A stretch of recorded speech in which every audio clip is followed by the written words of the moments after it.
Slendy, ego, Slendy, ego, Slendy, ego, Slendy, hey, you already know what's up. What's that? Another home run. You should know the job ain't done till we hold that trophy up. Hey. What's up, everybody? Welcome, episode 571 of the Talking Friars podcast and YouTube show. Ben Fadden here. It is March 11th, 2024. Padres, they are a couple days away from leaving to South Korea. Seoul, South Korea, obviously, is where they're going to be opening up their season. Can't wait. Dodgers, Padres, March 20th and the 21st, going to be waking up at 3 o'clock in the morning. As we learned today, watching Yu Darvish in game one, Joe Musgrove in game two. I'm sure that a lot of fans are excited about that. And like I just said, I cannot wait. Main topic on the show today, discussing the X factors, the big keys for the Padres to have success in 2024. If you have X factors, or keys that I don't talk about here, feel free to put them in the chat. If you want to join the show, you can click that link that's pinned up at the top of the chat. Make sure to subscribe to this channel if you have not already, and turn on those notifications so you don't miss when I go live, don't miss when a video goes out, so that you can be a part of this great community as well. So yeah, 8 X factors that I have here for this Padres season that we will go through, and then I'll get to some other stuff that's happening around San Diego sports, including a new team that is going to be added to the city. All right. First X factor here, I've got Manny Machado's health and everybody's health, really. I mean, I started with Manny because he's the captain of the team. When Manny is going, usually that means that the Padres have success. You go look at past years for Manny Machado, down years, they don't do so great. When he's performing at an MVP level, guess what? 2022, they make the postseason, and then they go on a long postseason run. Is that a coincidence, or is that, one of your best players stepping up and performing up to the level that they're getting paid, doing their job, and everyone is following with, right? So obviously Manny's health and everybody's health. Xander, let's remember, Xander was hitting really well when he was healthy last year. So if he can be healthy, that's really going to help this lineup. Jake Cronenworth, he was, I know, down year last year, and I'll get to him more here in a little bit, but he was starting to turn things around, and then he got hurt. Ha-Sung Kim, he doesn't get hurt, but obviously you got to keep that going because he is durable, plays every day. He's such a valuable piece of this Padres team, can play multiple positions. If he gets hurt, that could be a big problem. He's the starting shortstop for this team. Now, you can move Cronenworth to second. You could have someone else play second and have Bogarts go play short. But then what happens in other areas? It's not like the Padres went out and got, veteran guys that are on major league deals. There's the Brad Millers, Tyler Wade, guys like that. But it's not like they went out and got major league deal guys. If someone goes down, oh, well, they can come off the bench, and then they can bring up an Eggy Rosario to be on the bench. No, Eggy might end up being on this opening day roster. So obviously the depth is something to watch as well. Tatis, full season, and he is the star outfielder, right? I mean, left field, we think of that as a whole. Center field, we don't know what we're going to get out of Jackson Merrill. It was great that he homered today, by the way. Darvish was really working on that breaking ball. He started. Campusano drove in a run. Manny drove in a couple runs, I believe. So those were just some of the highlights of today's game, by the way, which is still going on as I'm going live here. But it's like no-name players that are playing right now. But yeah, with Merrill, like, it's a question mark. I'm optimistic. I think that he'll be able to hang in there at the big league level. But I'm not going to sit here and say that this guy's going to go win Rookie of the Year. I would think Yamamoto should be the favorite for that anyway. But I don't have these sky-high expectations. I'm just excited to see what he can do at the big league level on a daily basis when he's not facing number 83 in spring training, when he's facing Tyler Glasnow, and then the next day when he's facing Yoshinobu Yamamoto, and then on the 28th when he's facing Logan Webb or whoever's going to be starting then.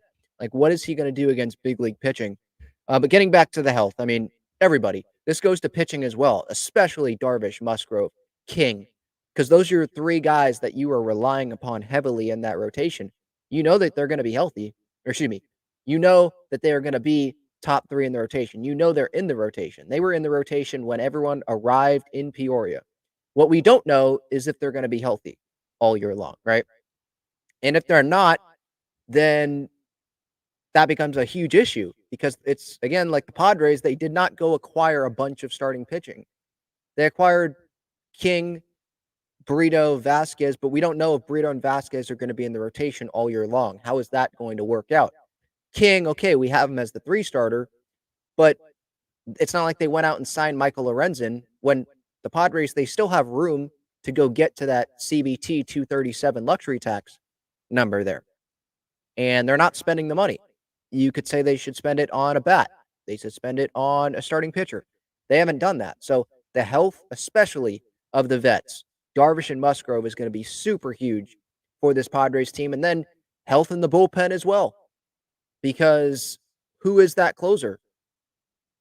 I like what the bullpen looks like right now, but we know that it's a long season. And if there's a couple of injuries there to, let's say, Robert Suarez or Tom I think Tom Cosgrove's set for a big year if he's healthy. Or let's say Yuki Matsui has some back issues. Like, that could be a blow to this bullpen, and then there's more uncertainty. And then if you combine that with maybe starters aren't going as long as the Padres wanted them to, then you're taxing relievers even more. So the depth is definitely going to be a talking point this year. And I feel like if the Padres have that shot of making the postseason, they obviously got to have their big guys be able to be healthy. And you could say that about every team. Like, you could probably say, well, Ben, you could say that about the Braves and the Dodgers as well. And they have even more stacked teams. Yes, but there's a difference between those teams and the Padres as well, in my opinion. I feel like the Dodgers, even if they have a starter or two that get hurt, it's not like it's done. They have guys that come up. I mean, Bobby Miller last year, right? Ryan Pepier, I think he came up and had some good innings for the Dodgers last year. It just feels like they have these young guys that come up and can fill in if they need to. And then they always have a strong farm system to deal from if they need to go get someone before the deadline. You look at the Atlanta Braves. If Acuna gets hurt, well, they still have Olsen, Riley, Albies, Harris, like the team, Sean Murphy. I could go on and on. Like, they still have a really good offense. Where the Padres, let's say if Manny gets hurt, I mean, that's a huge piece that's gone. I'm not saying Acuna wouldn't be a big piece that's gone from the Braves lineup, but the Padres after that, in terms of like star players, what would they have after that? They would have, as of now, they'd have Tatis, they'd have Bogarts, and Kim is not on that level, but he was in ESPN's top 100, so I'll put him in there. They have that. But if you go look at the Atlanta Braves, what do they have if Acuna gets hurt? I feel like they have more than what the Padres do if a big guy goes down. So health is obviously a huge, huge X factor, a big key for this Padres team in 2024. My next X factor, Joe Musgrove, Yu Darvish, Michael King, pitching like frontline starting pitchers. And that's because of like that depth question. Pedro Avila, he's been throwing in the bullpen, or at least his last outing was in the bullpen in Cactus League. And so doesn't seem like he's going to be, it doesn't seem like he's in that rotation fight anymore. And he may make the roster as a long man. If Darvish, Musgrove, and King, if they can't pitch like frontline guys, then what is the state of this Padres rotation going to be? It's going to be guys that either aren't healthy at the top or they're underperforming, and then question marks about how is Johnny Brito. They've looked good in spring, like Johnny Brito and Matt Waldron, but it's a different animal, obviously, in the regular season. So what are those guys going to do? We'll be questioning that going into every night. We'll be questioning going into every night, essentially, what the starting rotation is, what that night starter is going to do if King, Darvish, Musgrove can't be reliable, if they can't be those frontline pitchers. And Michael King is obviously a big X factor as well, because remember last year, Padres, they missed the postseason by a couple games. They had a really good end to their season. If Michael King can't give the Padres what, let's say, like Seth Lugo gave the Padres. Remember, Seth Lugo was so huge for this Padres team last year. I get it. They didn't make the postseason. But the Padres, a big reason why the Padres were able to stay in there a little bit was because Seth Lugo was able to almost go 150 innings this past year. He had a sub-4 ERA. His whip was under 1.3. He gave innings. Remember at the end of the season, Lugo almost pitched the entire game. Josh Hader, he was like, "Here, Josh, you don't want a big workload? Here you go. Pitch the final, like, out of the game." I think that's what that situation was. And so if Michael King can't be that, then the Padres might have a problem because then you'd have Darvish, Musgrove, but then what is after that? There'd probably be some question marks after that. And we'll see how Johnny Brito or other guys develop. But I think Michael King in that 3 spot right now is so huge. I think he's ready to take the task on for sure. But there's no doubt he is an X factor in this Padres season. He was the big starting pitcher that the Padres acquired in that Juan Soto deal. They believe in him, but he has to show up, especially because the Padres did not go get other starting pitchers, especially in free agency. They didn't go into free agency and get starting pitchers to put in the 4 and 5 spots or to give depth in case something happens. No, their big addition was Michael King in this rotation, and then talent that they like with Vasquez and Brito, and then some other depth that they have, other prospects as well. But King was like that guy. So I'm looking forward to seeing how Michael King does, no doubt about that. My next X factor, Jake Cronenworth, bounce back year. That's obviously a key. I mean, it will extend this lineup. And I don't know, maybe extend isn't even the right phrase because Mike Schilt, so far, he's been putting Jake in the 3 hole right now. At least that's, I believe, where he was today in the spring training lineup. It was Bogarts, Tatis, and then you want to split up righties. So they had Cronenworth, and then they had Manny. And then probably what? Kim Campy? I think that's what it was. Maybe I had the order wrong on that. Let me double check here. Bogarts, Tatis, Cronenworth, Machado, Kim, then Pauly, then Camposano, Profar, Merrill. So, yeah, I mean, if that wouldn't even be extending the lineup with Cronenworth, but it would just be huge production from a left-handed hitter. The Padres don't have a lot of left-handed hitters, and I'm not expecting Jake to go hit 40 home runs. He's not Matt Olson. He's not Pete Alonso. I get that. But he's got to be better than what he was last year. Last year, and he said it as well, it's unacceptable. And he's already made some adjustments, like I can see it visually, but you can't have 10 home runs, a 92 OPS plus, and hit 229. Like that cannot happen when you're the first baseman and you're hitting third, at least as of now. Like that can't happen. Because then you're a hole in the lineup instead of protection. Or maybe, like if you get good pitches to hit, let's say Manny's on deck and you're Jake Cronenworth, right? You're getting good pitches to hit. If you don't capitalize on that and Bogarts and Tatis are on base, you don't capitalize, you hit into a double play or you strike out, and then Manny's up next, and let's say there's 2 outs in the inning or whatever, and now that's instead of getting on base or bringing in a run, and then Manny's up, and now the pitcher, the pitching staff, the opposing team are definitely on their heels. Now they feel like, well, let's just one more out. Let's get Manny to ground out or pop out, you know? So I think Jake is huge, obviously, for this team. This season, he might not be talked about nationally. It's going to be Bogarts and Tatis and Manny and maybe about Merrill because he's the top prospect coming up. Maybe the talk will be about not the Padres just in general. It'll be about the Dodgers. But I think in San Diego, Cronenworth will be a big talking point, especially if we run into those situations like last year where a lot of runners in scoring position opportunities and you don't cash in. Because that can't happen again. If that happens 2 years in a row, like, that's not just, "Oh, bad luck." That's now that's like, "Oh, wow, okay, this is a real problem here." So, Jake, I think he's looked good in spring. I've seen the adjustments for sure. I think he's fine at first base. Like, I'm not worried about him defensively at first base. It's offensively. What is he gonna produce at the plate? Because obviously last year just was unacceptable. He can't keep getting worse statistically offensively. We can't have Jake be hitting 7th, 8th in the lineup. It's gotta be someone that is relied upon. I don't know if he should be hitting 3rd every day, but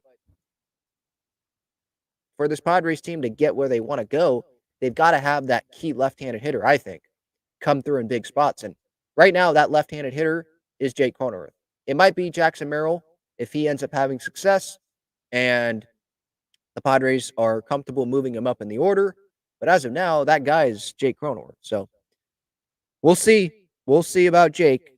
Jackson Merrill is another one that I have, and I say, Merrill, don't embarrass yourself.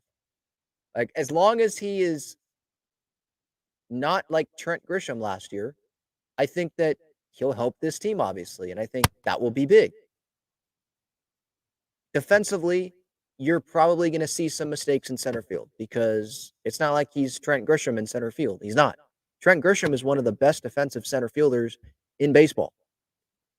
So Merrill, there's still the adjustment transition that is happening there, right? But offensively is really what I'm pointing to here. As long as, because let's say he's hitting 7th, 8th, to start off. That's not a ton of pressure on him, right? Like, we're going to be worried more about what are the guys at the top doing than Jackson Merrill. But Merrill is definitely going to be a focus, especially with all the hype that he's getting in spring training. He's going to be a focus. I'm not setting my expectations like way up here. I'm setting them more down. My expectations aren't nothing. Like, I think he needs to perform, but I'm not expecting him to be Fernando Tatis Jr. Like, that's not a reasonable expectation, in my opinion, for Jackson Merrill when he's just coming up. So, as long as he doesn't embarrass himself, because again, the Padres, they missed the playoffs by 2 games last year. And I know a lot of things have to go right in addition to this, but if Trent Grisham, let's say last year Trent Grisham, he hit a few more home runs, or he had some hits with runners in scoring position in some key spots last year where he didn't come through last year, right? What would that have done for the Padres? Would they have made the postseason? I mean, he hit 198 last year. He had an 87 OPS plus. Merrill, I don't know if he's going to hit 13 home runs even. But I think with Mike Schilt as the manager of this team, it's really, I feel like it's going to be just good situational baseball. Not asking you to hit a ton of home runs, not asking you to hit a ton of doubles, but just take the ball the other way. If that's what the defense is giving you, if that's what the situation calls for, then do it.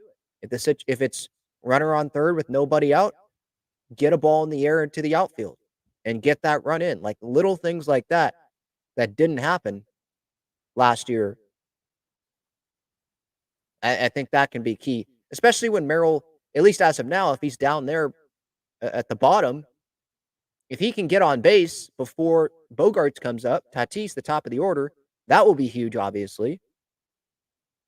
And if Campusano, let's say he gets on, Kim, Paulie, I'm just going based off of today's lineup. Those guys get on, you're going to have runners on base. And then if Merrill can get on or he can come through, then you got the top of the order coming up again. And I was talking about earlier about the other team being on their heels a little bit, or, oh no, oh crap, big inning coming from the Padres. Like, Merrill turning that order over to the top can be a huge part of this Padres team for sure, if it happens. I'm looking up Trent Grisham, by the way. Runners in scoring position last year. Actually wasn't as bad as I thought he was. hit 237 with runners in scoring position, a 714 OPS. So he wasn't as bad as I thought. I think it was Manny last year. If I remember correctly, let me double check. I think it was Manny last year that was not good with runners in scoring position. So if Jackson Merrill, like don't do that. Don't have that type of year. Obviously goes the same thing with Manny. Goes the same thing with really any guys in this order. No, it wasn't Manny. He was actually good. 807 OPS. Who was it? Was it Soto? One of these big guys was terrible with runners in scoring position last year. Let me scroll down here.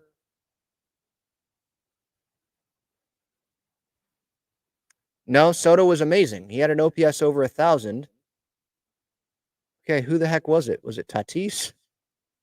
Oh, no, it might have been Cronenworth.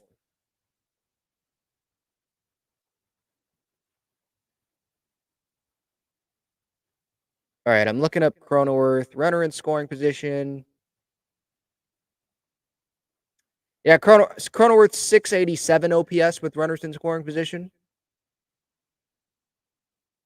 I don't know if it was him that I'm thinking about though. It was someone that was like absolutely garbage with runners in scoring position.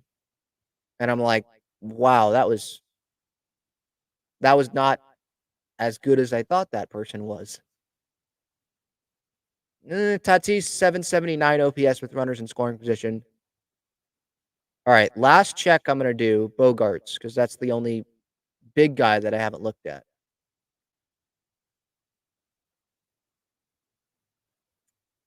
Let's see here. Bogarts. I think that's who it was. He hit 192 with runners in scoring position, a 651 OPS. So, like, just don't do that, Jackson Merrill. And just don't do that, like, anyone. That's what I'm talking about. And so the situational baseball obviously is going to be huge. All right. Next X factor, bullpen health.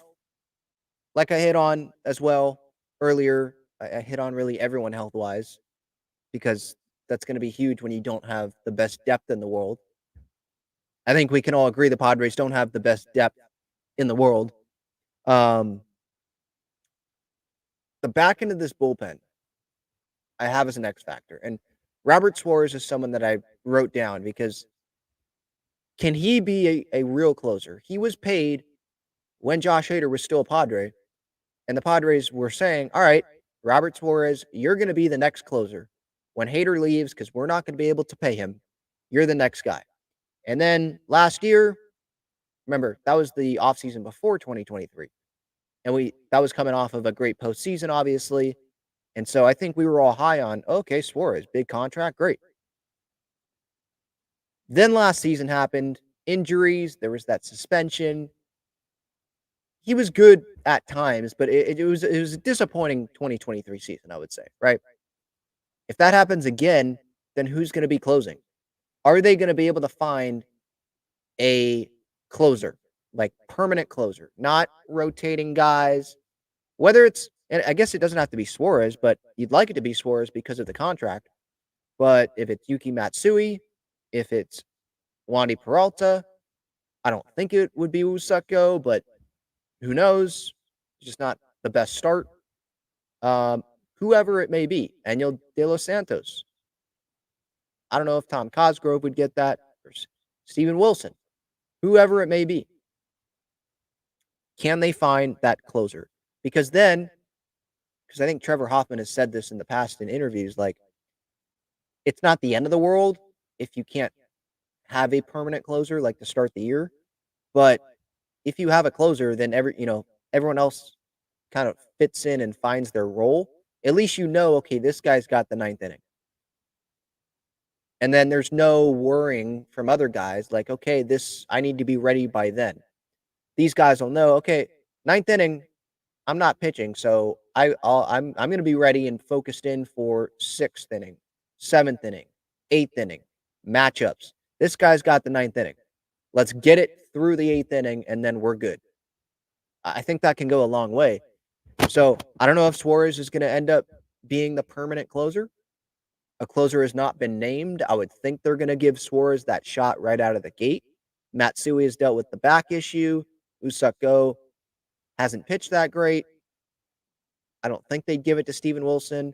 Wandy Peralta's pitched some 9th innings here in spring training, but I don't know if they would give that to him right out of the gate. And he was not like the Yankees closer all the time there. So it feels like if you're the Padres, you give Suarez the opportunity. He's got the contract. He's got closing experience. You give it. He's got the velocity. And then you can adjust if it doesn't work out. But yeah, that I like where I'm confident in the bullpen, like the guys that are there, but we just don't know about the order yet. What are the roles going to be? And if you're like constantly shuffling around roles during the year, I don't know if that's the best way to go about managing a bullpen. But I'm not Mike Schilt. I'm not Bob Melvin. I'm not a manager in Major League Baseball. There's a reason why. They're smarter, obviously. So I'm going to trust Schilt and Niebla and Ben Fritz and the Padres on that. But usually the Padres, if you go look at this history, they have a closer. And we know who the closer is, whether it's Josh Hader, whether it's Fernando Rodney back in 2016 before he got dealt and he had like a 0.5 or 0.6 ERA, whether it's Kirby Yates or Brad Hand or Trevor Rosenthal or Taylor Rogers before he kind of melted down there, right? Whoever, obviously Trevor, but Heath Bell, Houston Street, whoever. There's that closer. This year, going into this year, we don't really have that firm answer. Some fans might say, no, we have the firm answer at Suarez. But you would think that we'd all know about that. You would think that the beat writers would be like, Suarez is the closer, or Schilt would say, Suarez is the closer. But I think, if I remember correctly, the last time that Schilt was asked about this, it was more of a, we'll see, kind of like it's going to be a bullpen by committee approach. We'll try some different things. Right now, at least to me, we don't have like that firm, okay, this guy's the closer. He's going to be the closer all year, like the Padres had with Josh Hader, or what they have had with a lot of different guys in the past. So I think that's an X factor. The Schilt-Preller relationship is my next X factor. We know the relationship with Andy Green ended up dissolving. The relationship with Jace Tingler ended up dissolving, excuse me. Not resolving. The relationship with Bob Melvin, what's worse than dissolving? Just cracking, breaking. If it's like a window, if it's a car window, smashing, the window gets smashed. That's what that relationship ended up being.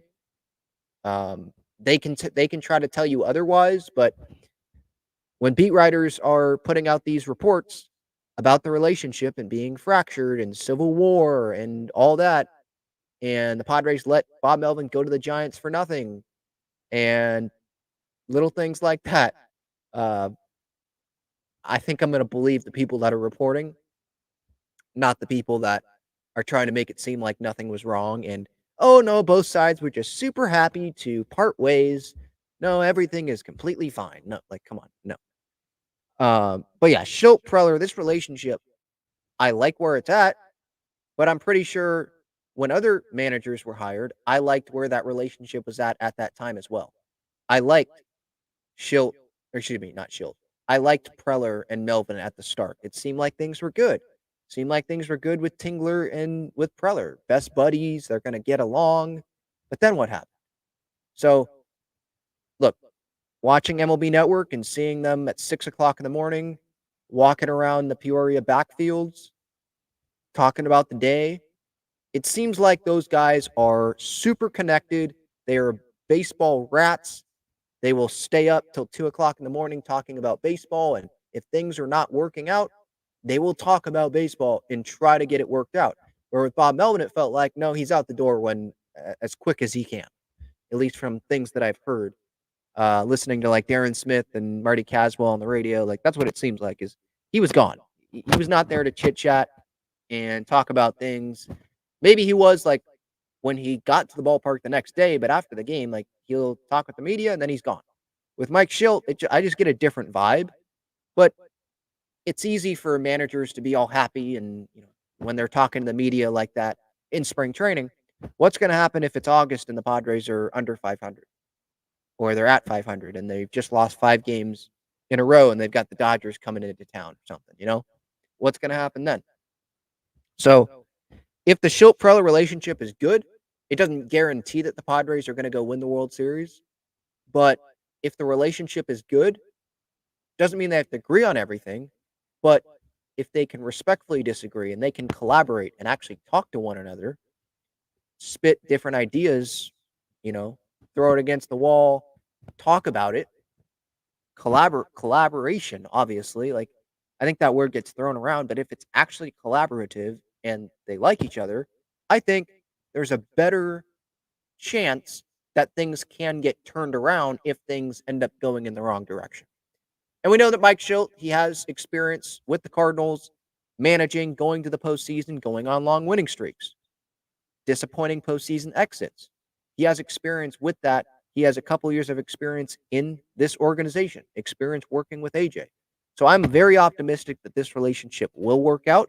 I think this relationship, this is the best opportunity for it to work out, the best situation compared to past Preller manager relationships, if that makes sense, because Schilt has been in the organization and he knows what he's getting into before he even took the job than what other managers, like Melvin had never met AJ before they talked. So little things like that. You could say, like, well, Tingler and Preller were best buddies, Ben, and it didn't work out. But Tingler wasn't in the Padres organization, and knowing the players and knowing staff and little things like that I think can mean something. It's not really quantifiable, but I think it means something. There has to be some sort of significance to it.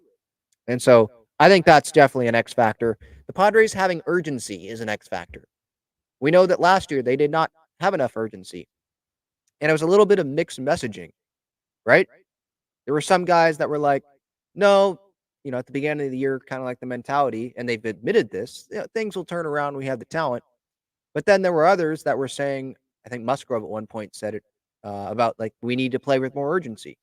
I think Manny also said it as well a couple days after declining to talk to the media, or, obviously, I think it was in April, right? Don't jump back on the bandwagon when we start effing raking and doing what we're supposed to be doing. Well, then what happened? So they got to have that urgency. And it seems like the players are hungrier than ever. I think Manny has actually said that at some point this spring. But words are words. Actions speak louder than the words, obviously. So we'll see. Are they going to have urgency? Are they going to play with urgency or not? In post-game media scrums, if things aren't going well to start the year, are they just going to be like, whatever? Or are they going to be like, no, we got to play better. This is unacceptable. Are they going to put in the extra work? These team meetings that they have, are they going to follow through on what they say in these meetings? Because it's been reported that was not happening last year. So urgency, following through, those are X factors. The front office being committed to winning is my 8th X factor that I have here, my 8th key. And what I mean by that is, if they're at the deadline and they're in contention, are they just going to stand pat? Are they going to marginally get better like they did last year at the deadline? Like, be committed to winning. I get it. They have a budget. I get it. Eric Grubner, he's made it pretty clear that they're not going over the CBT.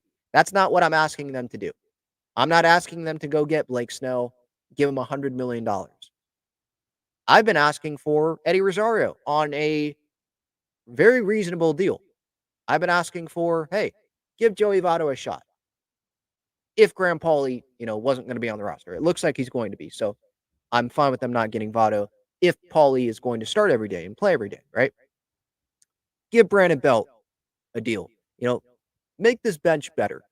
Go get a left fielder and not have Jerks and Profar be the everyday center or left fielder. Maybe go get a center fielder.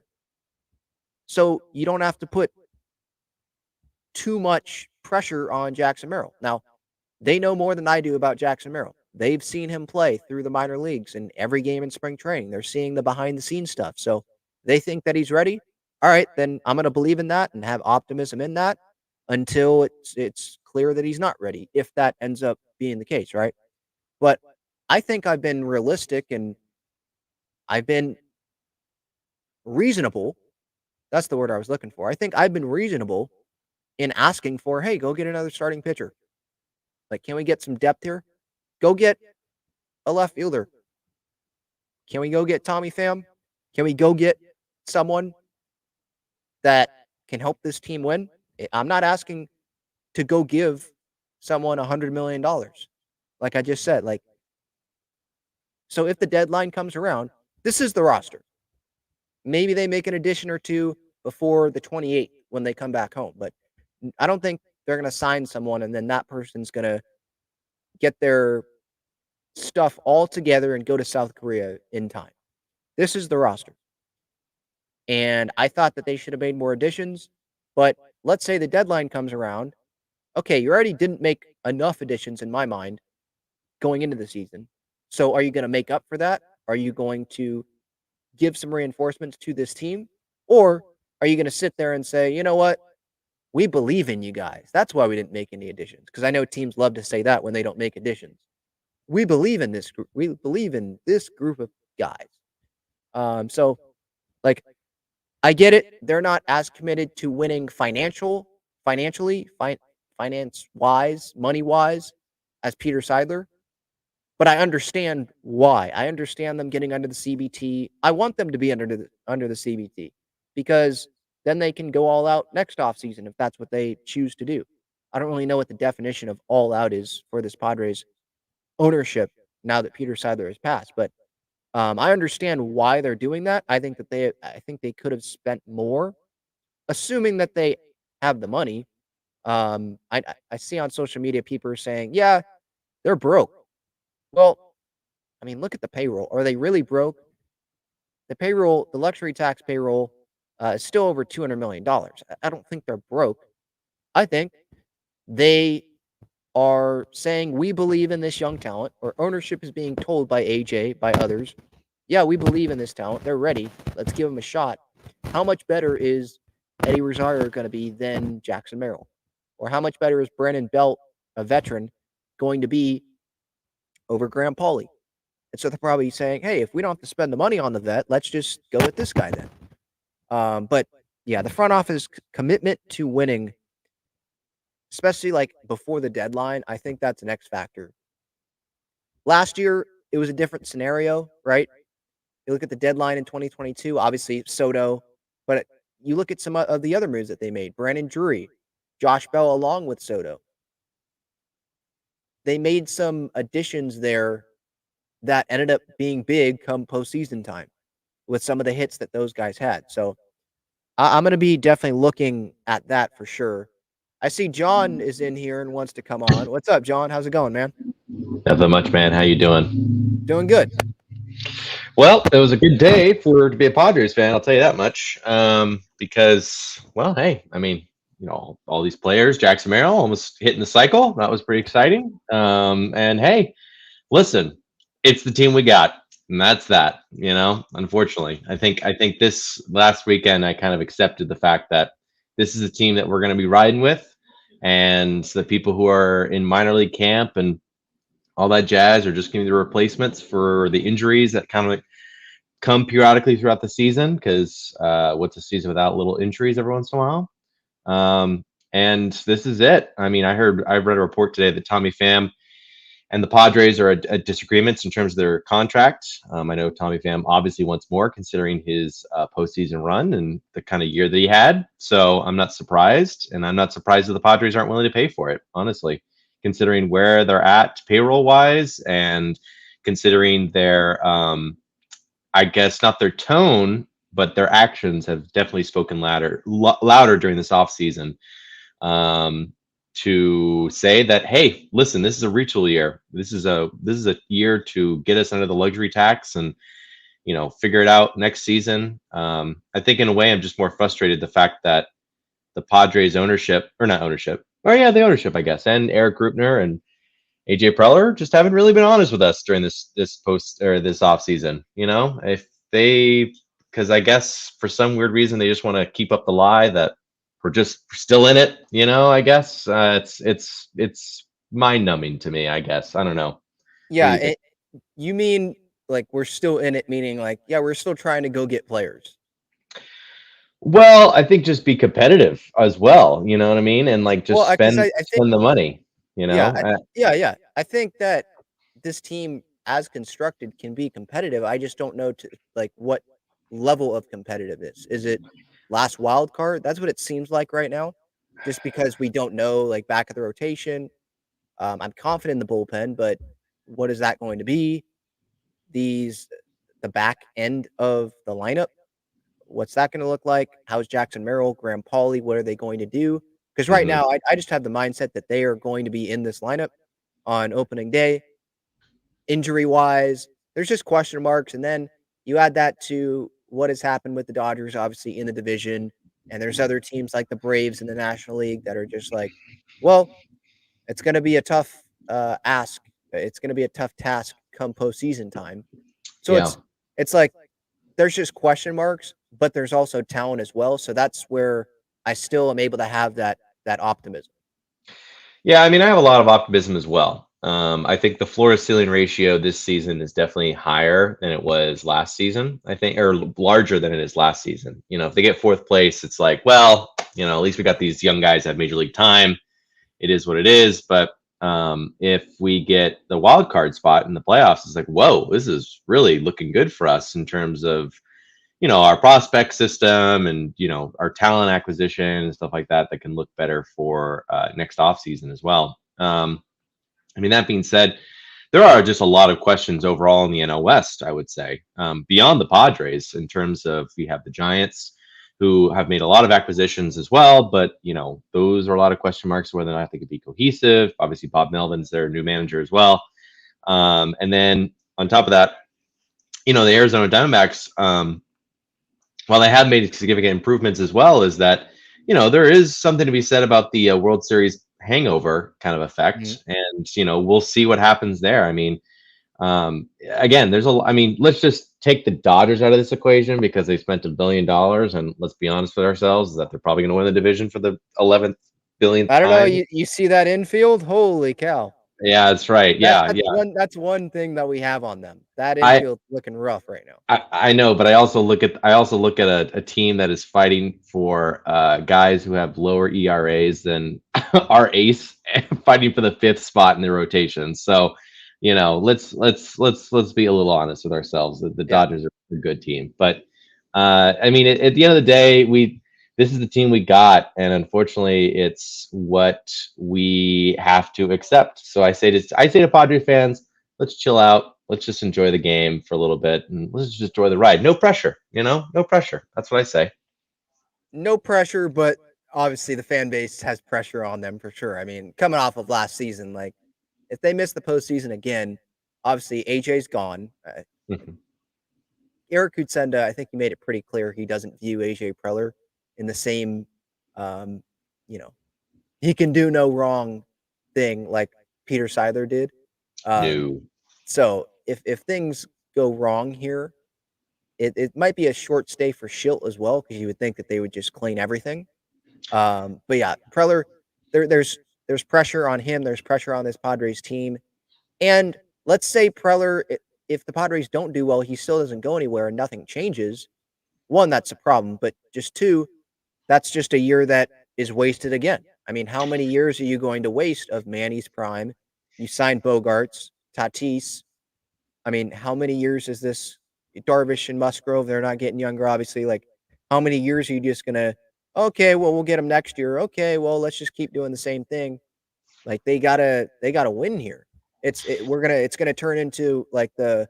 I know the Angels never made the postseason there with Pujols, but or maybe they made it once. When was Pujols signed? Yeah, Whenever. with Mike Trout as well. 1 year Yeah, with Mike Trout. right. 1 year. Yeah. So like, it comes that's how I think about it. Like you're gonna end up like that. And we don't want to end up like that. One postseason run and then okay, maybe you make the postseason here and there, but then you don't do anything. When you have this much talent, you got to go do it.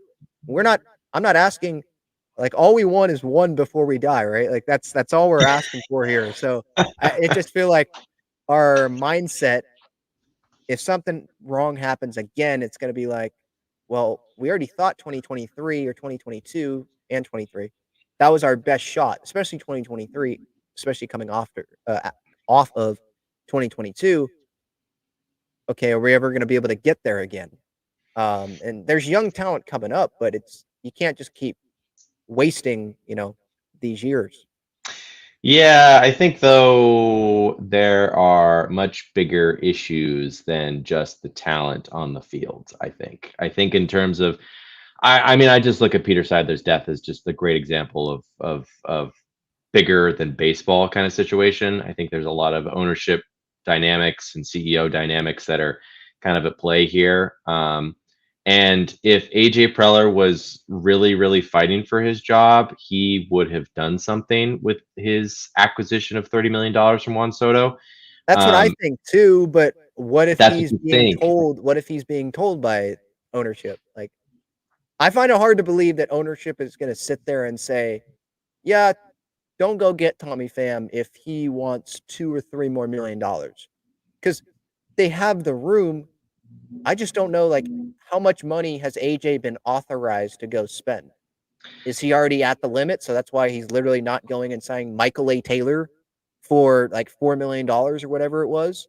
Like, you couldn't sign David Peralta they're giving minor league deals out, so they could. They must have just not liked Peralta, or Peralta didn't want to come to the Padres. But I just wonder, okay, we know they have room to spend, but do they actually have room to spend? If that makes sense. We have room to spend to the CBT, but do they actually have room to spend, like, literally in life by ownership? I just don't know. So, the tweet that I sent out the other day about around $30 million of room that the Padres created with that Soto deal. Since 9 then, million. I mean, another salary dump. They signed relievers and then Jerks and Profar to a 1-year deal to be a utility guy, but now he's the starting left fielder. $9.35 million that they've spent since saving around $30 million. That's so what's not linking up here? Like, what is the disconnect here? I think there is a major retooling happening right now, and I think Peter Seidler is a big part of that. Where again, he was the money guy, and I think he was definitely the guy to rally the ownership group to spend another $10 million from their own pockets every single year, and I think the TV deal doesn't help as well. That is Yeah. always and I think a lot. Don't get me wrong, we are not the only team struggling with this issue of a Right. TV deal. I was watching, I think, John Boy Media, and they were talking about how the Twins TV deal is a big up in the air. Arizona's a big TV deal up in the air. The whole MLB is experiencing this problem. Rangers. Yeah. Yeah, the Rangers as well. I mean, and they're much like in the Padres situation last season, where they just have an exorbitant amount of payroll, and how are they going to pay for it in a small market? And so I think it's a bigger thing than just the Padres. Standpoint as well. But again, I just wish that the ownership and AJ Preller or Eric Grupner or Cosenza was kind of like a little more honest with us, in the sense that, like, listen, this is the team we got. We are not going to be paying more than $5 million for a new player and stuff like that. And it doesn't seem likely that we're going to be acquiring new talent, because we've spent all this time rebuilding the farm system. And what's the point of rebuilding it if we're not going to utilize it in some form? And so I think at the end of the day, we just have to, again, as Padre fans, that $30 million is gone. It's poof. It's all fairy dust, as Matthew McConaughey says.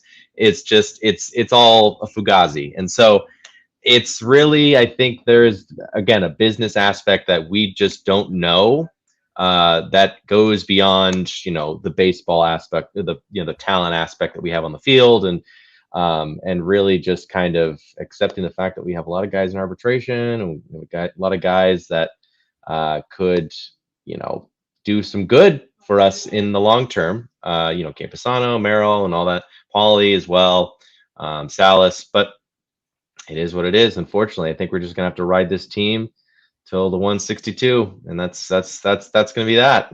But hopefully they get second place. That'd be kind of cool. Yeah. Yeah. But I mean, That's why this game is not played on paper. We can talk about it on paper like we are, but it's played on the field. And D-backs didn't think they were going to be in the World Series. I don't know if the Rangers really actually. They will say, "Yeah, we believed the whole time," but did they actually think they were going to be in the World Series after the injuries with Scherzer and DeGrom? Obviously, DeGrom was way earlier in the year, but crazier things have obviously happened. There's still talent on the team, like I talked about earlier with you. So that's where I have the optimism still. The young guys could come up and be ready to go, and that will be the most amazing thing ever. But there's just a lot of question marks on paper right now, and that's all we can go off of because we're waiting for the games to be played. We're not gonna. I'm not gonna sit here and you know overreact to spring training games. That's Yeah, and I mean, and then again, like that's I try to stay away from the Padres subreddit and the Instagram because everyone's just freaking out that somebody's hitting 0 for 4 or whatever and stuff like yeah, that. We should cut them or whatever.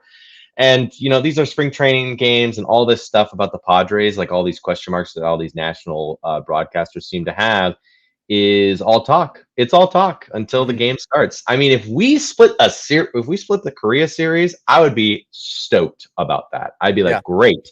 We not only held the Dodgers against Yamamoto or Glass now. I mean, it would be amazing if we came back and tied split the series. That even if we even if we swept them, that'd be amazing as well. So again, it's all until the first pitch happens, and we'll see what happens. I think, especially with the young prospects.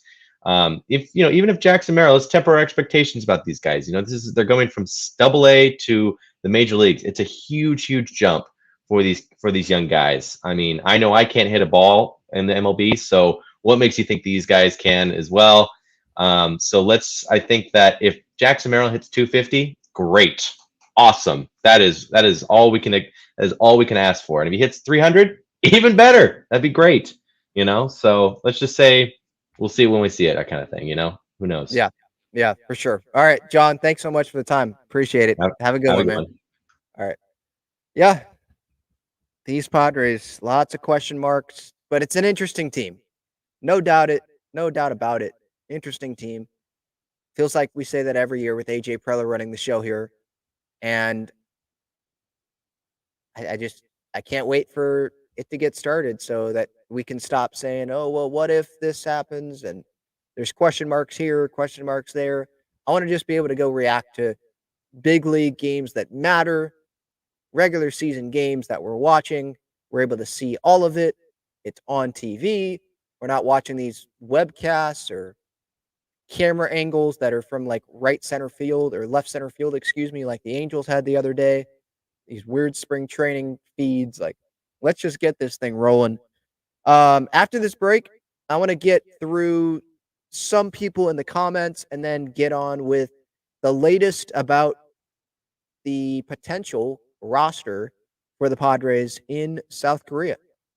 Check out Gaglione Bros' famous cheesesteaks and garlic fries on Friars Road. You can visit their website, gaglionebros.com, for their entire menu and enjoy their cheesesteaks and fries at Petco Park and Snapdragon Stadium as well. All right, a reminder, if you want to join the show, you can click that link that's pinned up at the top of the chat. Let's go through the chat here. Wino Musgrove not be opening day starter. I think he's better than you. Yeah, I don't really know the answer to that either. I believe Mike Schilt told the media today that Joe Musgrove probably he didn't give a firm answer on it, but it seems like Musgrove would get the March 28th home opener start. And I think if Musgrove could choose opening day or in Korea or the home opener, I think that he would choose pitching the home opener. He was going to get it last year, I believe, right? And then he had the injury, and obviously he didn't get it. So I hope that he gets the home opener. Joe Musgrove, obviously, he is loved by this city. There was a piece that came out. I forget if it was AC or Jeff Sanders in the UT the other day. It was on Hassan Kim. I think it was AC on Hassan Kim.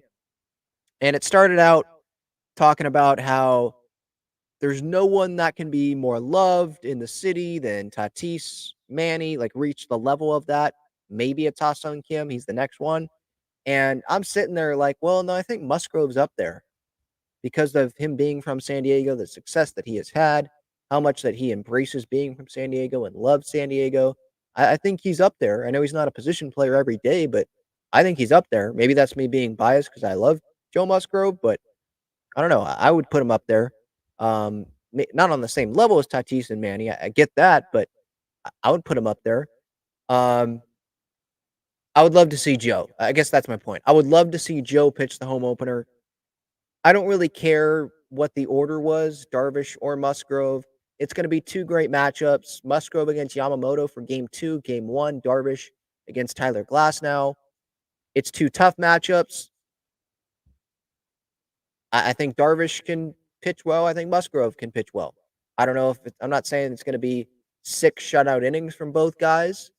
I'm not going to overreact from spring training, but there has been some days where it's like, wow, offense doesn't look that great. But then there's other days where the offense does look great, So really, it's just us wondering what's going to happen until those days actually come, until March 20th at 3 o'clock in the morning actually comes, and we can actually see what this team is when games matter in the regular season. But why no Musgrove? To answer that question, well, Darvish pitched today, so if we're going every 5th day, 1, 2, 3, 4, his next outing would be on the 16th. That's a Saturday. I don't know what that is in Korea. And then 1, 2, 3, 4, 5. If it was every 5th day, he'd be lined up to pitch the 21st, which I believe that does line him up. Maybe I shouldn't be going on every 5th day schedule here, because if it lines him up here every 5th day for the 21st, then that's probably in line with Korea, right? Because Korea is ahead of us, right? What time is it? I'm looking up right now. What time is it in Korea? 8:27 a.m. on March 12th. Yeah, see, like they're ahead. So he's on schedule. So I guess to answer your question, that's why he's on schedule. Musgrove's pitching on Wednesday, not tomorrow. He's pitching on Wednesday. So for him, every 5th day, 1, 2, 3, 4, the 18th. So they're just going to give him a little bit more time off, I assume, before he makes that first start of the regular season. I don't really know how they make that decision. Maybe Musgrove was like, I would like to have a little bit more time off between my last spring training start and my first regular season start.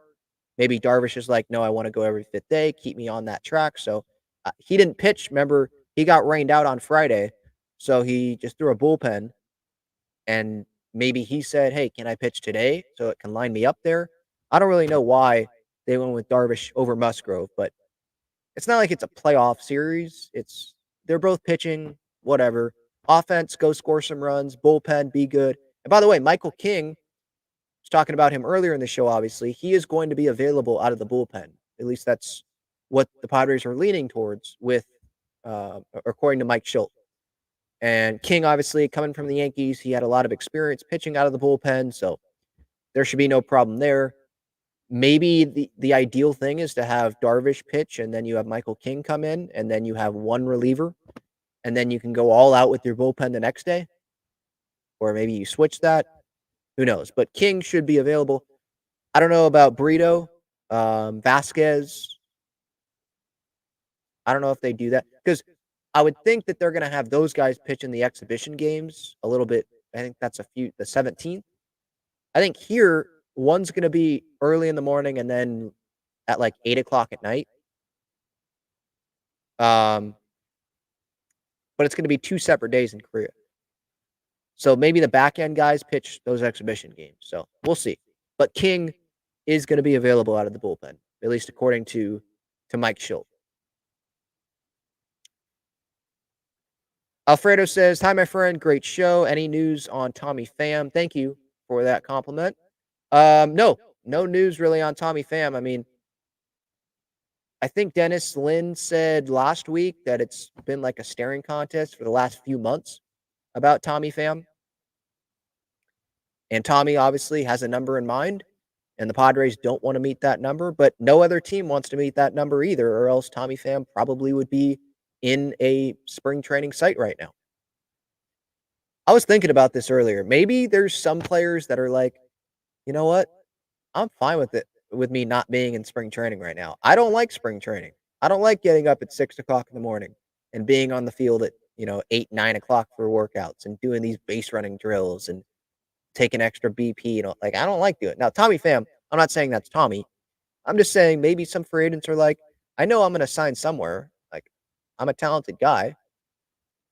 I'll just keep my asking price higher than I know teams want to give me so I don't have to go to spring training.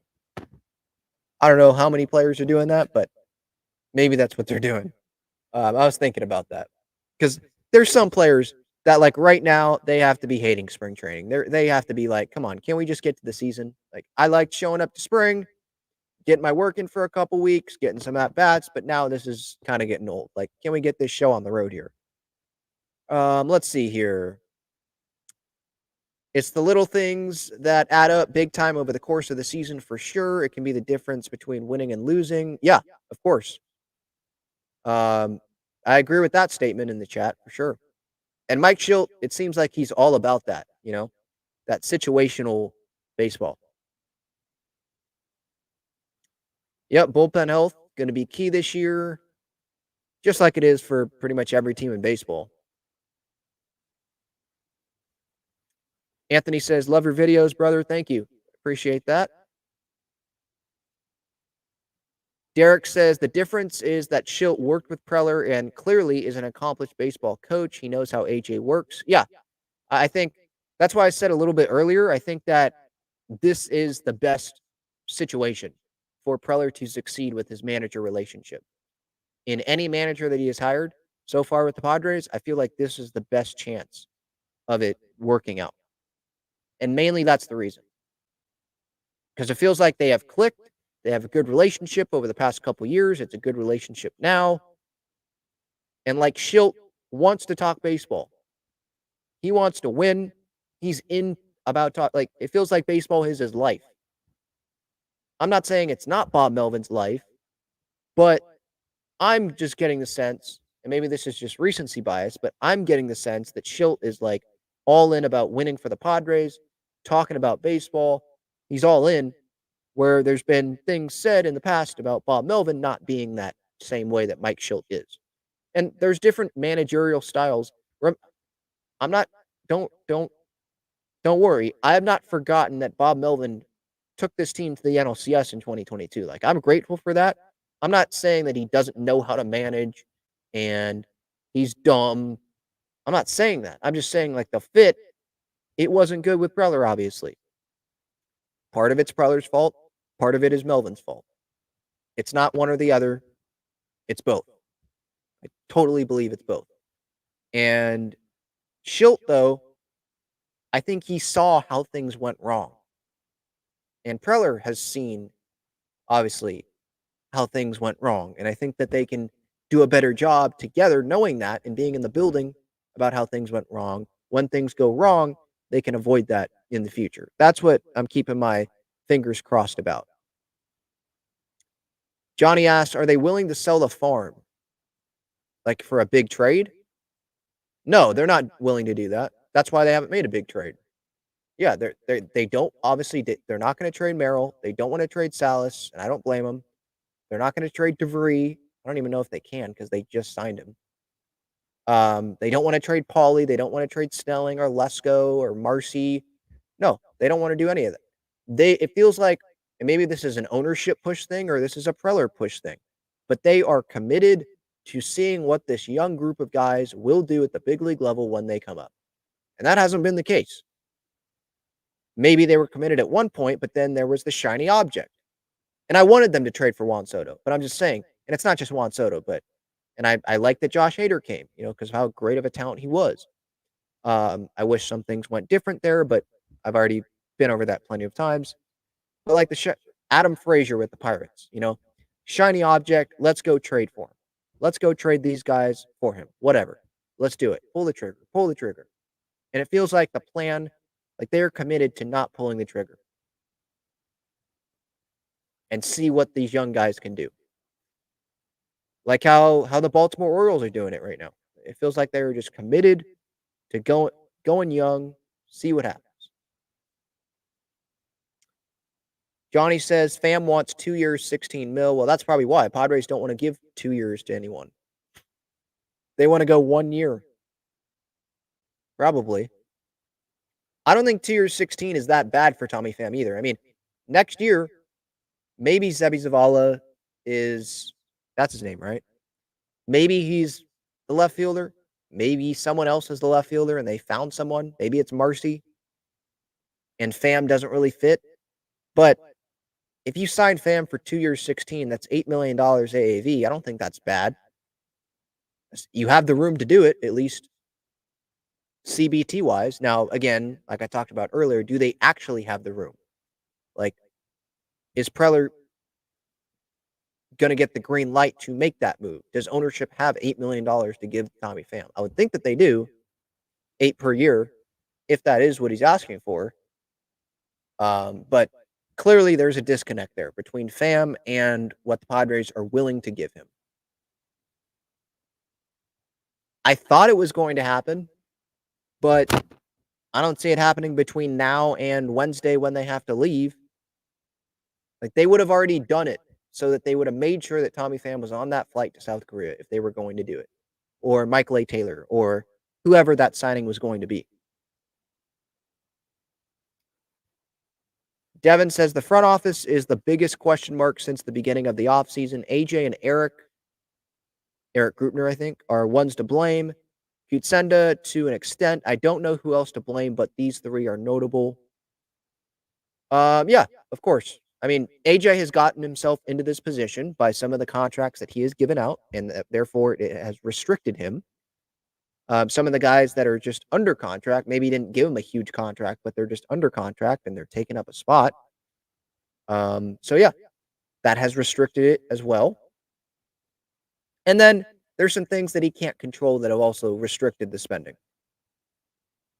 They didn't make the playoffs last year. There was going to be a lot of revenue that comes in from that. There's a lot of revenue that they're missing from the TV deal, right? Money coming in that they thought they were going to have, and then they didn't have it. Now, they should have known that that was a strong possibility going into last year. I think there was talk about that, by the way. So they probably thought about that, but now with Seidler not here, I think those that were like maybe secretly saying, yeah, don't know if we should be spending this money. Now they're saying, all right, yep, let's not spend this money. I don't think Grupner and Kutsenda would have done the same thing that Seidler did while he was owner of the Padres. Maybe some of the moves, but not all of the moves. I think that's pretty clear with the lack of spending in free agency this offseason. Devin asks, what do you think of Baumel mandating everyone in the dugout to stand for the anthem? I think that's like a learning lesson. Like, that wasn't happening every time with the Padres. I know they did do that, right? At one point, I remember there was a story out or a tweet out about everyone standing on, and there was a big deal made about that. About like the team, we're going to be ready to go from pitch one. Well, was that happening all the time? I think Baumel learned that lesson there. And he's like, nope, we're doing that from the very beginning. Accountability, we're going to be ready to go. We're a team. Let's do this. Urgency, Maybe he learned that lesson. And of course, he would learn the lesson in a failure with San Diego and then go somewhere else and, be well. JD's third says, Ben, when will we have must-win games? Well, technically, we won't have a must-win game until the Padres are one game away from being eliminated. But I think there's a fine line, right? Like, if they lose the first 2 games in Korea, I'm going to say it's not ideal, not a good start. But what if they lose them close? And even if they get blown out, I'm not going to sit here and say, I'm not going to sit here about like, holy cow, this team, not a playoff team. They're 0-2. How can they be 0-2 to start the year? Sorry, I got a little sidetracked. I saw something. Hold on one second. Okay. Yeah, if they get off to like a slow start, I'm not gonna sit here and hit the big panic button. But I am going to say, well, they better have a good start to the American MLB season when they get back home. Because if they put themselves in a 3-10 hole, we're not going to be feeling good. We're going to be saying, oh no, here we go. So yes, your point is valid, JD's third. Like, yep, gotta have urgency for sure. But remember, it is a 162 game season. Let's remember that. Let's not freak out too much if the beginning is not that great. Because I think we can admit the Dodgers are a better team than the Padres. They should win in Korea. If we split, I'm probably going to be happy. If we win, I'm obviously going to be happy. If we lose both games, it's probably, I mean, I'm not going to be happy if they lose both games, but I'm not going to be like pissed off. If it's like close and they did pretty much everything that they could, and I saw some positive signs, I'm still going to have optimism at the beginning of the season. That's just who I am. I'm not going to overreact to 2 games in Korea. You might want me to, but I'm going to be reasonable.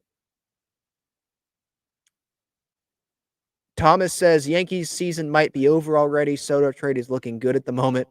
I know Soto's doing pretty good in spring training, but it's spring training and it's Juan Soto. Like, he's going to be good as long as he's healthy. I think we can all agree upon that. But Thomas, you talk about the Yankee season. Yeah. Garrett Cole, he got an MRI right on his elbow. I haven't seen the results on that yet, but that's concerning. If you're a Yankees fan, for sure. Who else? Aaron Judge I don't think there's like huge concern there. Maybe there is among Yankees fans, but it seems like with Judge, that's more of like a precautionary thing, like the Padres did with Kim the other day. How he got some extended rest. But injuries are a huge. If the Yankees have injuries, just like if the Padres have injuries, it's going to be trouble. JD's third says, Ben, will you be okay with AJ staying if we miss the playoffs for a third time in 4 years? No, he's gone. Yeah, if they miss the postseason, then he's gone. I thought he should have been gone already, but then when we heard about Peter Seidler's health, I understood him staying. But yeah, if they miss the postseason, why should he get another shot? Why is he? Why would the Padres think that, oh, things are going to change in 2025 when they didn't change in 23, 24? You know, what would hurt about a change to the organization if things don't go well?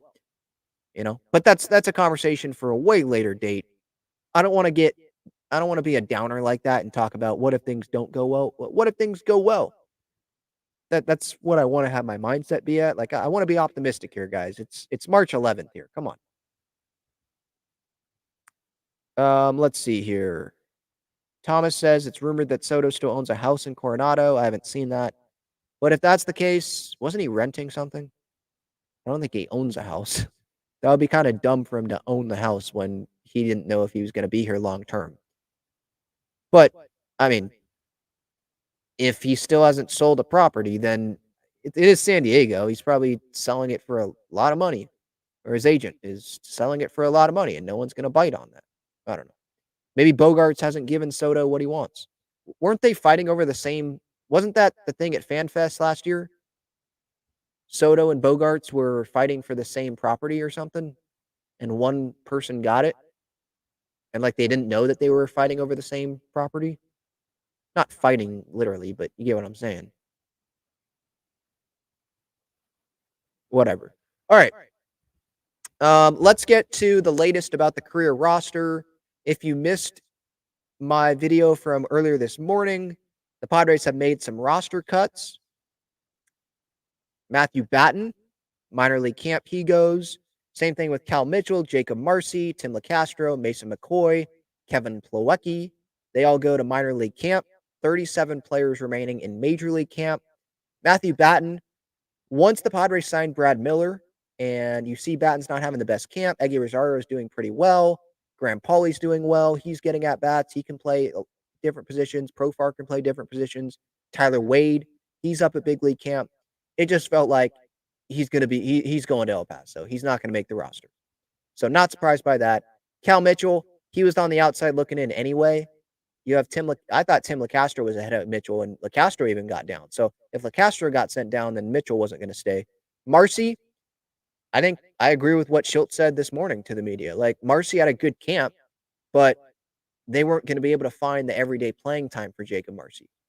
So they're putting him down in the minor leagues to continue to get that playing time and to continue to develop. And he'll be up at the big leagues at some point. I don't really doubt that. Mason McCoy, Kevin Plawecki, those are just El Paso like fill-in guys, just to have an El Paso roster. Is what it seems like. Yeah, 37 players remaining in camp. I do see a comment here from S3 Indiana on Twitter. Says, look at that last part of the Padres tweet. They say, we now have 37 players remaining in Major League camp. I don't think they need to have 40. Do they need to have 40 in camp at big league camp? I know there's a 40-man roster, but if they're trying to pare down the roster for Korea, do they need to have 40 guys there at all times? I don't think so. They always can bring over minor league guys to play in these games like they did. So I don't think you can have a 40-man roster, but not have 40 guys in the big league clubhouse. I think they're trying to give as much playing time that they can and share it the same to the guys that are still competing for spots. So I'm not really worried about how many guys are on the 40-man. I don't really see additions coming. So at least, especially before the Korea flight. So this is really what the roster is going to be. Just, it is what it is. And we just have to hope for the best. The 40-man, it will get filled out. There's some guys that will make the roster that I believe aren't on the 40-man right now. So that will add guys. So they'll have a 40-man roster. And really all that matters, all that I care about is who are the 26 guys? Who are the 31 first? And then who are the 26 guys? Right? So yeah, that leaves, if we go to the outfield competition, who's left in this outfield competition? Obviously, Mitchell, Marcy, they're going down. So right now, there's Tatis, Azokar, Profar, Merrill, and Mercado. Those are the 5 outfielders. Now, the Padres, what they might want to do, what I thought they were going to do if, let's say, Manny was going to start the season at third base. It doesn't seem like it. But if they were, Manny at third, they could have Camposano be a DH, and they have Sullivan be a backup catcher, have Higashioka be a catcher, the starting catcher. But if Manny's DHing, does that eliminate the need for Brett Sullivan to be on the roster and be the third catcher on the roster? And do they go with 5 outfielders? Do they go with Tatis, Azokar, Profar, Merrill, Mercado? Or do they, because Mercado and Azokar, maybe Mercado has a little bit more power, but both guys are righties. Both guys can play center. They can play all 3 outfield positions. Aren't they kind of the same guy? So let's say Mercado doesn't make it, or Azokar doesn't make it. One of them obviously does. The other goes to El Paso. And then maybe they elect to keep another infielder on the roster. So obviously the 4, Machado, Kim, Bogarts, Crony. Add Pauly to play third. And then let's say they have Rosario and Tyler Wade make it. Or Brad, I don't think Miller will, but let's say it's Miller and Rosario and Pauly and the rest of the regular infielders, right? And they go with 4 outfielders and they have an extra infielder. Tyler Wade, I believe he has played some outfield before, but they could go the Brett Sullivan route. But right now, in terms of legit outfielders, they're down to 5. And these are the 5 outfielders that will be on the roster if they go with 5 outfielders. Because I'm assuming that no other major league outfield addition is coming between now and the flight to South Korea. It's Fernando, it's Jose Azokar, it's Jackson Merrill, it's Jurickson Profar, and it's Oscar Mercado. Is that the best group of outfielders? No, it's not. But there's upside in Jackson Merrill. We know that Fernando Tatis Jr. is talented. I have no doubt that he can have a strong season if he can stay healthy. and then you'll see what you can get out of the left field spot. Hopefully, you don't have to use your bench too much outfield wise here, at least to start the year. And then you see what happens. It's not the best, but there's still talent in the infield. The infield offensively, Tatis is the one that we're expecting to help carry the offense, right, from the outfield. The rest of it is in the infield. It's Cronenworth, it's Manny, it's Bogarts, it's Kim. Manny DHing, but you get what I'm saying, right? And then you see what you can get from Merrill. You see what you can get from Paulie. You throw Camposano in the infield there, obviously, with the other infielders, because Camposano is going to be hitting in the middle of that lineup, right? So that's where we're at right now. I'm not super surprised that LeCastro was sent. That was the only minor surprising move that was made today out of these guys. I thought maybe they'd give LeCastro a little bit more time. I thought it was going to come down between LeCastro and Mercado for that fifth outfield spot, but they might not go with 5 outfielders. Maybe they made that cut knowing that we want to give as much playing time we can to Azokar and to Mercado, even though they didn't start today. But give as much playing time as we can to those guys, battle it out, and then we'll make one more cut. And then we'll go with an extra infielder, Tyler Wade, whoever that may be. We'll go with an extra catcher. We'll see. But that's where the roster is at right now. JD's third here with the super chat. Much appreciated. Thank you so much.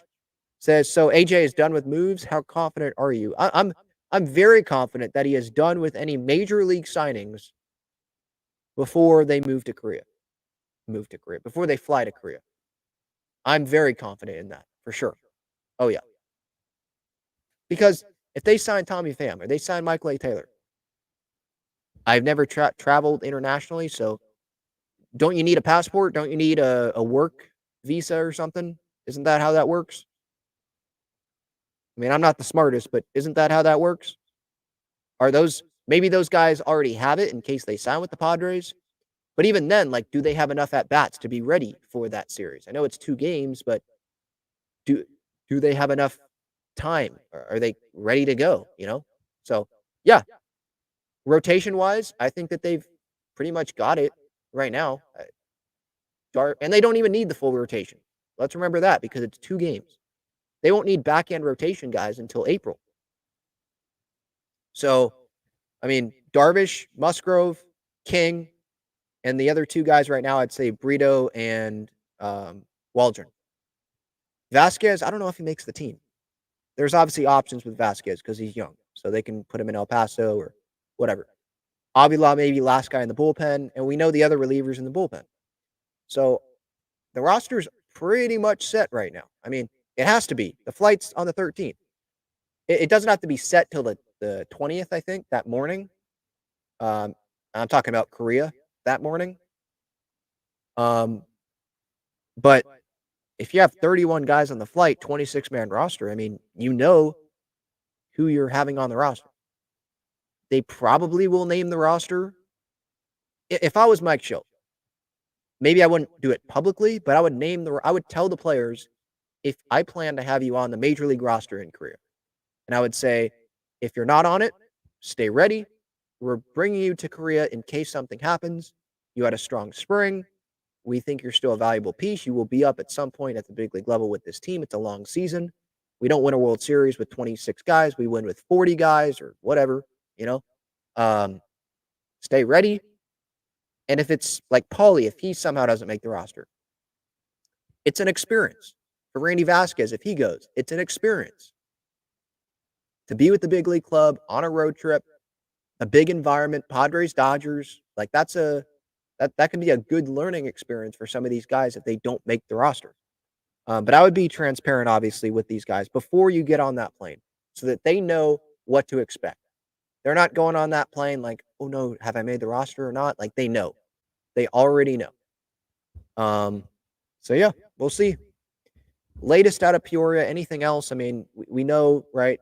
Already went through Darvish starting game 1, Musgrove game 2. Let's see. Is there any more notes here?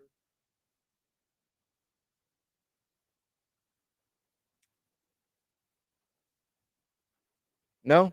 I think that's really the latest there. From Peoria, All right, another break. And then I want to get to the latest around San Diego sports because there's some things going on. I want to tell you about the best and easiest way to play fantasy sports. It's Underdog Fantasy. They have great pick'em games and best ball tournaments. In pickup games, just pick higher or lower on 2 to 5 players' stats, and you can win up to 20 times your money in a single night. You can go cross-team, cross-league, and even cross-sport. Best ball revolves around the draft, which is what every fan loves the most about fantasy, and it eliminates the hassle of having to manage your roster all season long, resulting in a fun and easy fantasy product. How does it work exactly? You enter a contest where you participate in a snake draft against other users. That lineup that you drafted competes against every other draft in the entire contest. The better the combined performance of your team, the more money you win. After your lineup is all played, Underdog will take the best performing players and automatically set them as your starting lineup. That's it. No waivers, no trades, no worrying about who to start or sit. After you complete your draft, your part is done. Underdog Fantasy offers best ball in a variety of ways, including daily contests, weekly contests, playoff contests, and season-long contests. You can either enter into these and compete against thousands of other entrants for huge prizes, or, if you'd like, you can enter into a private draft with friends and family to compete for a smaller prize pool. Underdog keeps it super simple with their easy-to-use website and mobile apps. Sign up now by clicking the link in the description or by using the promo code TALKINGFRIARS, and you'll double your first deposit up to $100 in bonus cash when you make your first deposit of $10 or more. So if you deposit $100, you get $100 free. If you deposit $10, you get $10 free. All right, some exciting news out of San Diego today. The San Diego Clippers are back. Obviously, San Diego Clippers, well before I was born, they were an NBA team in San Diego. Bill Walton, they were there for, 6 years, I think? So they're back. G League. Not the NBA, but obviously the Los Angeles Clippers. It was Ontario was their G League team, and now they are going to be here in San Diego starting this next G League season. And for anyone that doesn't know, G League, that's like the minor league team for the NBA. And every team has a G League team, and they play each other. And some players have started in the G League, and then they come up in the NBA, and they're good. So, the goals for San Diego Goals, they're the Anaheim Ducks affiliate. So San Diego's going to have another one. They're going to be playing in Oceanside, and the Clippers announced today they're relocating. Okay, so from Ontario, they're playing at Toyota Arena, and they're going to be playing at Front Wave Arena. The news comes amid speculation that the Stan Kroenke-backed Midway Rising project could eventually lure a major sports franchise to San Diego. I'm reading from the San Diego Union-Tribune, Ryan Finley's article here. He's been on the show. I don't know what this is going to mean about NBA in the future in San Diego. Maybe the Clippers play some preseason games in San Diego. I don't think this means that, NBA is coming to San Diego. Just think about NBA right now. They've got the Clippers who are going to have a new arena that they're opening up in the LA area. You got the Lakers, obviously. If you were at a San Diego team, that's 3 NBA teams within 2 hours of each other.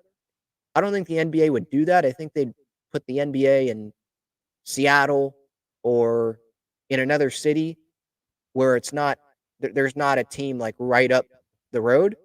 Now, obviously, San Diegans like myself, we want a San Diego NBA team.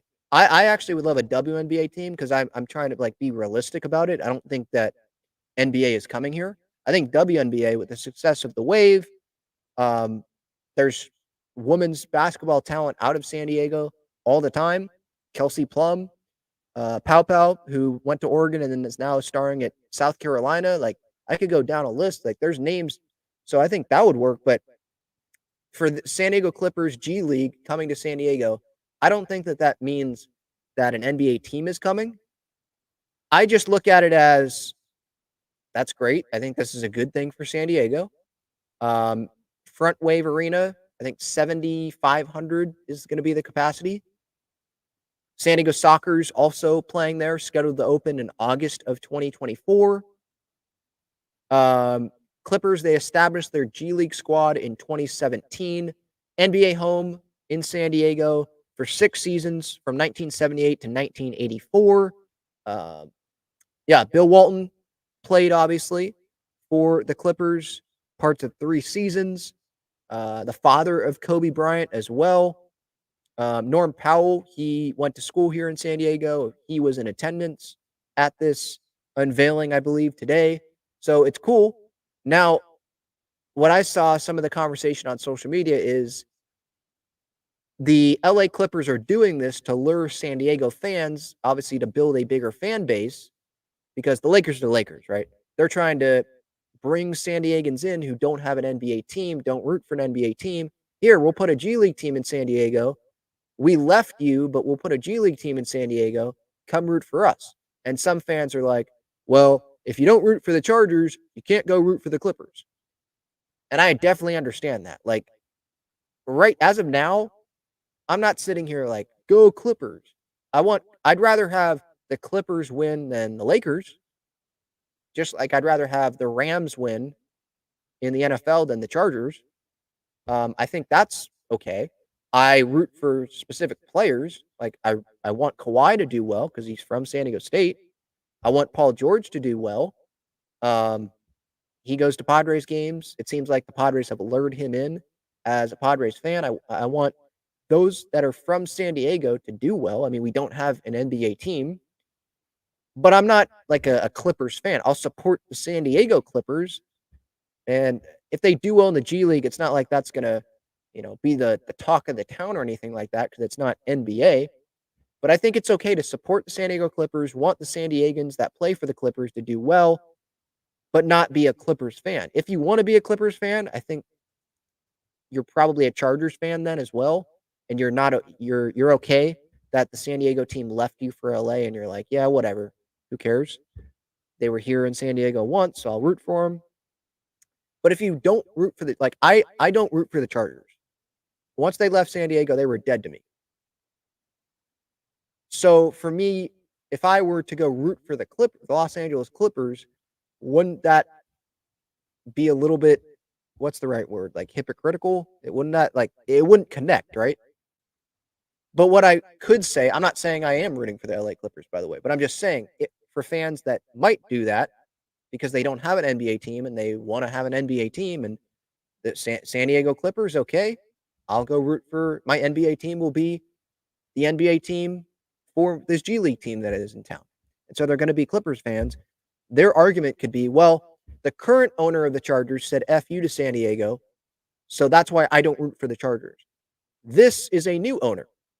This owner for the Clippers, he didn't just become the owner, but it's not Sterling who moved the team.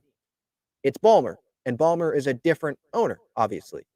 So maybe fans say, I'll root for the Clippers. He got inspiration from San Diego State, from the show, from the seats at Viejas Arena, the wall that's going to be at the new Clippers Arena. That was inspired by San Diego State, Viejas Arena. So he's taking San Diego things and putting it there. He's putting a San Diego G League team there in Oceanside. So maybe some are like, well, he cares about the San Diego community. It's a different owner than the one that left. So I'll root for the LA Clippers. We'll see. That's just kind of the conversation I saw a little bit on social media. I think it's adding another team. We didn't have a G League or NBA team or WNBA team in San Diego. Having one here, I think that's cool. And so obviously it's your choice if you want to root for the LA Clippers. Maybe you won't root for the LA Clippers until some San Diego G League players end up playing for the Clippers and starring for the Clippers, if that ever happens. Or maybe you will just root for the San Diego Clippers. You'll go to some games just to have a good time, and you won't be invested in the LA Clippers. Maybe you'll have another. Maybe you have a. I think I could see this happening as well. People have NBA teams already, so they're not going to switch. They'll support the G League team because it's G League, like whatever. but they'll root for their NBA team that they have already. Maybe that's what happens. But I wonder what people in San Diego think about this. Are you going to be an LA Clippers fan now that the Clippers have an affiliated team, or going to have an affiliated team here, 45 minutes away from me, in Oceanside? Like, does that appeal to San Diego? I wonder. And maybe you understand that comparison there that I made with the Chargers. Like, are you going to root for the Chargers and the Clippers, not the Chargers but the Clippers, not for either? Because I don't root for LA teams. Not going to happen. So for me, it's kind of like, I'd rather see the Clippers win than the Lakers. I view the Lakers more of like, they are definitely LA's team. Like, I don't want them to win. I'll root for Kawhi, hope he does well. But like, the Clippers aren't. I'm not sitting and watching every Clipper game. Like, go Clippers. It's still an LA team. So San Diego Clippers G League season, it would start late in 2024 at Front Wave Arena. So, yeah. More about the G League, by the way. 31 G League squads. Teams play a 50-game schedule. This is from NBC7 San Diego. Darnay Tripp was at this press conference today. The season starts with a 16-game competition called the Showcase Cup that lasts until late December and is followed by the primary portion of the league's schedule, consisting of 34 games. From there, the best 6 teams in the Eastern and Western Conferences advance to the postseason. So that's what the format there looks like. So that the Showcase Cup till late December. So the season starts probably sometime in November. So it's another team in town. I don't think that can be a bad thing, right? And if people pack that arena for a G League team, then maybe the WNBA will look at San Diego and be like, interesting. I don't think the NBA is coming, but I'd be glad to be wrong. I'd love to have an NBA team here. I'd love to have a WNBA team here. But a lot of things have to happen for that. Like, we don't have an arena for that right now. There's projects for that, but I feel like we talk about new projects all the time. All right, and then I also want to hit on this San Diego Wave Challenge Cup Wave against Gotham coming up March 15th. The season is about to begin Friday. Cannot wait. Wave and Gotham. This game does not count towards regular season standings, but it's going to be a fun kind of like community. You know how I believe in England there's like the Community Shield, FA Cup winner, Premier League winner, they face off. It's not for standings, but there's going to be a trophy, I believe, for it. So that'll be a fun matchup. And I also wanted to hit on this because San Diego Wave had 4 players, Alex Morgan, Jaden Shaw, Naomi Gurma, Abby Dahlkemper, win the W Gold Cup last night, Snapdragon Stadium. I was there. Great atmosphere. Over 31,000 fans showed up. I was there on Wednesday when it was pouring rain. Sat through that. My Alex Morgan jersey got pretty soaked there. But yeah, saw them playing in puddles. That was pretty ridiculous. I'm glad no one got hurt. They win that game in penalty shootout, advance to the final. They beat Brazil. Lindsey Horan scores that goal. Jane Shaw ends up winning golden ball, player of the tournament. Amazing play from her. She didn't even start the match, but amazing play that we have seen from her. And now they get to come back. And I don't know how much Casey Stoney is going to be playing these U.S. Women's National Team players because they got a heavy workload. Maybe Abby will play because Abby didn't play in the later rounds of this tournament. But like Naomi Gurma, Jaden Shaw, Alex Morgan, I don't know how much they're going to play in a game that doesn't count towards the regular season standings on Friday. But they will be playing, obviously, on the 23rd. Go get your tickets. San Diego Waves website. Go to their social media. There'll be links there. The 23rd, San Diego Waves first regular season match of the year. It's going to be at home against Kansas City. So can't wait for that. That's going to be a night game. And I would imagine that it's going to be sold out. I hope that it's sold out. It's going to be a great atmosphere. Wave obviously coming off of winning the NWSL Shield last year. They unfortunately weren't able to win a playoff game. They got the bye. Then they lost to OL Reign, now Seattle Reign. But this year, they have another strong team. And I would think that they're going to be in competition to win the Shield again. And then obviously their main goal is to do something that this city has not done, which is win a major championship. Some may say NWSL, that's not a major championship, but I consider that definitely a major championship. This is the most competitive women's soccer league in the world. It's the biggest sport in the world. I know that a lot of you turn on ESPN, it's NFL Network essentially, or it's NBA.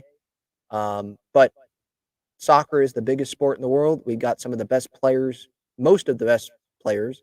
Most of the U.S. Women's National Team plays in the NWSL. Winning a championship there, I think that counts. It's not like it's now when MLS comes, right, and San Diego FC, if they win, I think that some might think it's a bigger deal because they don't pay attention that much to the Wave and they'll pay more attention to MLS. But the NWSL is a bigger league than MLS is in terms of like competitiveness when you're comparing it around the world.